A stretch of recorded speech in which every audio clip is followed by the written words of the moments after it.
तर आज गणपतीची सुट्टी संपलेली. मग अथर्वला सावजला बसमध्ये सोडायचं होतं. मग त्याला घेऊन आलो सावजमध्ये. मग इथं बसची वाट बघत बसलेलो. मग इथं सुजित पण गाठ पडला. त्यानंतर मग थोडा वेळ वेट केल्यावर बस आली. मग अथर्वला सोडलं आणि तिथनं मग गाडी घेऊन आलो घरी. तोपर्यंत मग डॉक्टर पण आलतं. पाडीला सलाईन लावून घ्यायचं होतं. मग ती लावून घेतलं आणि त्यानंतर मग मोरगास करायला चालू केलं.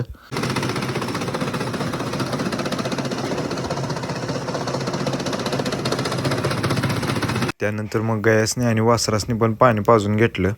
त्यानंतर मग गयासने मशीन लावून घेतली. तोपर्यंत पूर्ण संध्याकाळ होत आलती. मग गाड्यांचं बी सुट्टीचं टाईम झालतं. मग त्यासने घेऊन आलो शेताला.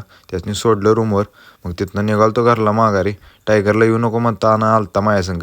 मग काय त्याला काय गाडीवर बसवलंच नाही, पळवतच आणला घरला. मग तिथनं आलो गणपतीच्या शेडवर आपल्या. मग काय आज इथं भजी बनवायचं नियोजन चाललेलं. मग कढई घेऊन तेल तापवलं. त्यानंतर मग भैयाने केली की सुरुवात भजी पाडायला. त्यानंतर मग भजी साईडला काढून घेतली.